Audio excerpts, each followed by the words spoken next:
Visakha GVMC పరిధిలో ఒక 100 గజాల స్థలానికి ఖాళీ స్థలానికి పన్ను కట్టకపోతే దాన్ని జప్తు చేస్తామని జీవీఎంసీ అధికారులు నోటీసులు ఇస్తారు. అట్లాగే ఆ యజమానిని వేధిస్తారు ఒక రకంగా నోటీసులు ఇచ్చి.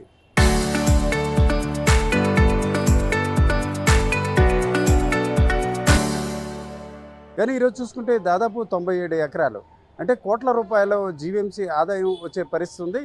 కానీ దానికి సంబంధించి విఎల్టీ ట్యాక్స్ సంబంధించి కొన్ని రాయితీలు ఇచ్చారు. అంటే అది రాయితీ ఇచ్చారా లేక ఇతర పరంగా సాయం చేశారా అనే విషయంపై చాలా వరకు ఆరోపణలు ఉన్నాయి. ఈ దశలో సామాజికవేత్త మూర్తి యాదవ్ మనతో ఉన్నారు. మూర్తి యాదవ్ గారు, నా మాటలు మీరు విన్నారు కదండి, నేనేం చెప్పాను, ఏం జరిగింది? ఆ సర్వే నెంబరు 411, 12 ఆ ప్రాంతంలో ఎన్ని ఎకరాలకు సంబంధించి ఈ విఎల్టీ ట్యాక్స్ సంబంధించిన అంశం జరిగినట్టు మీరు గుర్తించారు? మధురవాడ సర్వే నంబర్ 411, 412, 419/1, 419/2లో ఉన్నటువంటి 97 ఎకరాల 30 సెంట్లు. అంటే 2021లో ఏదైతే NCC Vizag urban infrastructure private limited పేరుతో రాష్ట్ర ప్రభుత్వం దగ్గర నుంచి దఖలపడినటువంటి ఆస్తి ఏదైతే ఉందో దాన్ని అక్షరాల అప్పుడున్నటువంటి మార్కెట్ విలువ 2021 నాడు ఆ మార్కెట్ విలువ 1042 కోట్ల రూపాయలు రిజిస్టర్డ్ వాల్యూ.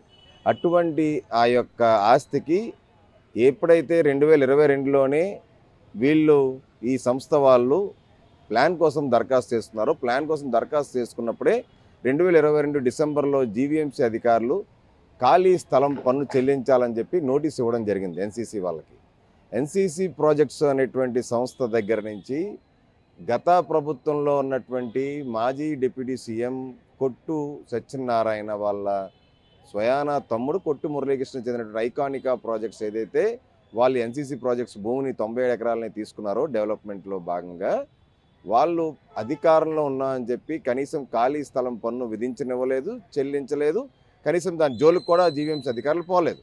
ఇప్పుడు కూటమి ప్రభుత్వం వచ్చిన తర్వాత 2025లో ఎప్పుడైతే అక్టోబర్లోని వీళ్ళు దరఖాస్తు చేసుకొని ప్లాన్ అప్రూవల్ కోసం ఖాళీ స్థలం పన్ను కావాల్సి వస్తుంది కాబట్టి ఆ యొక్క ఖాళీ స్థలం పన్నును విధించండి అని చెప్పానంటే 3 సంవత్సరాలు వెనక్కి వెళ్ళి ఖాళీ స్థలం పన్ను విధించాల్సినటువంటి జీవీఎంసీ అధికారులు కేవలం ఇప్పుడు వైసీపీ నేతల సేవలో జీవీఎంసీ ఉన్నతాధికారులు తరిస్తున్నారనడానికి ఇది ఒక పెద్ద ఉదాహరణ. 2021లో అక్టోబర్లో రిజిస్ట్రేషన్ అయితే 2021 సెకండ్ హాఫ్, అలాగే 2022 ఫస్ట్ హాఫ్, 2022 సెకండ్ హాఫ్కి విధించాల్సినటువంటి పన్నును మినహాయించేశారు. కేవలం హాఫ్ ఇయర్లీ ట్యాక్సే ఈ యొక్క భూమికి 5,59,46,722 రూపాయలు, అంటే 11 కోట్ల రూపాయలు పన్ను ఏడాదికి. అలాంటిది పన్ను ఎప్పుడైతే విధించారో ఆ పన్ను విధించినటువంటి పన్ను 2025లో విధించినటువంటి పన్ను బకాయి ఆ యొక్క మొత్తం 97 ఎకరాలకు గాను 34 కోట్ల రూపాయలు బకాయి ఉంటుండగా రూపాయి కూడా 34 కోట్ల రూపాయలు చెల్లించకుండా మళ్ళీ జీవీఎంసీ అధికారులకి ఎన్సీసీ ప్రాజెక్ట్స్ వాళ్ళు దరఖాస్తు చేస్తున్నారు 46 ఎకరాలకి మా పన్ను విభజించండి అని చెప్పి. పన్ను బకాయి ఉంటుండగా మొత్తం డాక్యుమెంట్ విభజించకుండా మళ్ళీ రెండో పన్నుని అదనంగా విభజించి 46 ఎకరాలకి జీవీఎంసీ అధికారులు కేవలం మార్కెట్ ధర 935 కోట్ల రూపాయలకే వీళ్ళు లెక్క కట్టి సుమారు 107 కోట్ల రూపాయల మార్కెట్ విలువనే తగ్గించేసి అమాంతంగా. అంటే దానివల్ల జీవీఎంసీకి ఏడాదికి 2 కోట్ల రూపాయలు పన్ను నష్టం వస్తుంది. పన్ను ముందు 34 కోట్ల రూపాయలు విధించినటువంటి పన్నును రూపాయి చెల్లించలేదు. రెండోసారి విధించిన పన్నులో 10 కోట్ల రూపాయలు చెల్లించి 5 కోట్లు బకాయి ఉన్నారంటే సుమారు 39 కోట్ల రూపాయలు పన్ను బకాయి ఇవాళకి ఉంటుండగా మొదట వేసిన పన్నుని మాఫీ చేసి మరుగున పెట్టడానికి జీవీఎంసీ అధికారులు ప్రయత్నంలో భాగంగానే ఇదంతా మొత్తం జరిగింది.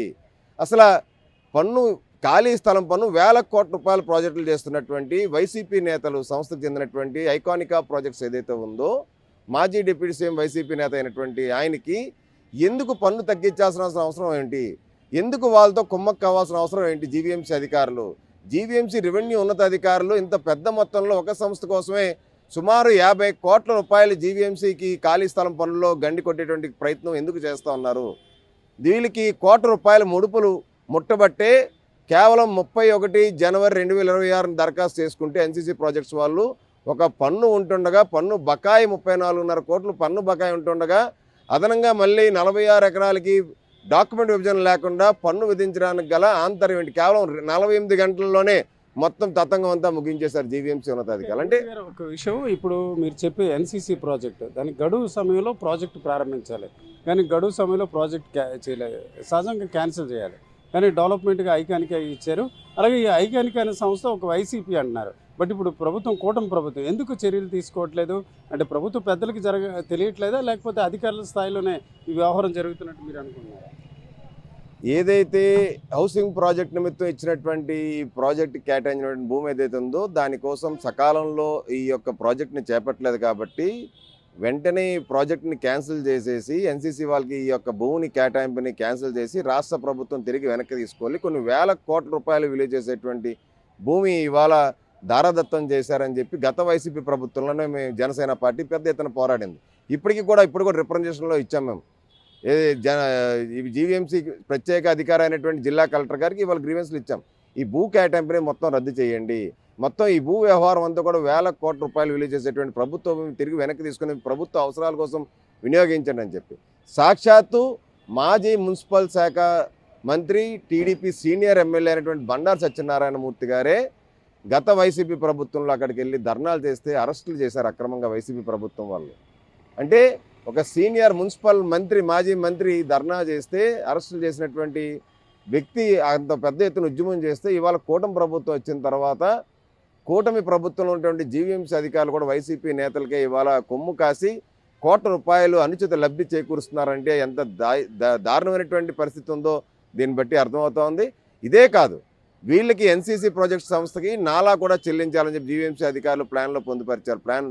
వాళ్ళు దరఖాస్తు చేసుకున్నప్పుడు పోనీ నాలాని ఇప్పుడు ప్రభుత్వం రద్దు చేసిందనంటే ఎక్స్టర్నల్ డెవలప్మెంట్ ఛార్జెస్ పేరుతో 4% ఛార్జెస్ పే చేయాలంటే సుమారు 50 కోట్ల రూపాయలు జీవీఎంసీకే 50 కోట్ల రూపాయలు ఎక్స్టర్నల్ డెవలప్మెంట్ ఛార్జెస్ చెల్లించాలి. అవి 50 కోట్లు చెల్లించలేదు. ఇక్కడ ఖాళీ స్థలం పన్ను పేరుతో ఇంకొక 50 కోట్లు, 100 కోట్ల రూపాయలు జీవీఎంసీ ఆదాయానికి వైసీపీ నేతలు చెందినటువంటి ఒక ప్రాజెక్టుకి జీవీఎంసీ అధికారులు కొమ్ము కాసి అక్కడ అక్రమ నిర్మాణాలు జరుగుతూ ఉంటే అడ్డుకోకుండా, పనులు నిలిపివేయకుండా, చర్యలు తీసుకోకుండా, పన్ను కూడా వాళ్ళకి వత్తాసు పలికి జీవీఎంసీ పన్ను కట్టించకుండా జీవీఎంసీ అధికారులు ఏ విధంగా ఇదంతా చేస్తారన్న దానిపై పూర్తి స్థాయిలో విచారణ జరిపించాలని చెప్పి ఇవాళ జిల్లా కలెక్టర్ జీవీఎంసీ ప్రత్యేక అధికారి అయినటువంటి అభిషేక్ కిషోర్ గారిని కోరడం జరిగింది. ఇది ఈరోజు చూసుకుంటే పార్టీలు అధికారంలో మార్పిడి జరుగుతాయి, కానీ అధికారంలో మార్పు రాదు. అదే రకంగా ఈరోజు చూసుకుంటే ఈ విఎల్టీ ట్యాక్స్ సంబంధించి దాదాపు 50 కోట్ల రూపాయల వరకు ఎగవేశారు. అట్లాగే చూసుకుంటే ఇతర ట్యాక్స్లో మరొక 50 కోట్లు, మొత్తం చూసుకుంటే 100 కోట్లు ఎగవేసిన సంస్థకు యథావిధిగా కొనసాగిస్తున్నారు. ఎట్టి పరిస్థితిలో ఎన్సీసీకి ఏదైతే ప్రాజెక్టు గడువు పూర్తయిన దశలో ఆ ప్రాజెక్టు రద్దు చేయాలి, ఆ దాదాపుగా 97 ఎకరాల భూమిని తిరిగి ప్రభుత్వం తీసుకోవాలని చెప్తున్న పరిస్థితి. అట్లాగే ప్రధానంగా ఈ వేకెంట్ ల్యాండ్ ట్యాక్స్కి సంబంధించి మినహాయింపు ఇచ్చిన అధికారులను గుర్తించి వారిపై క్రిమినల్ చర్యలు కూడా తీసుకోవాలని మూర్తి యాదవ్ డిమాండ్ చేస్తున్నారు. కెమెరా పర్సన్ తిరుపతితో రామచంద్రరావు, RTV, విశాఖపట్నం.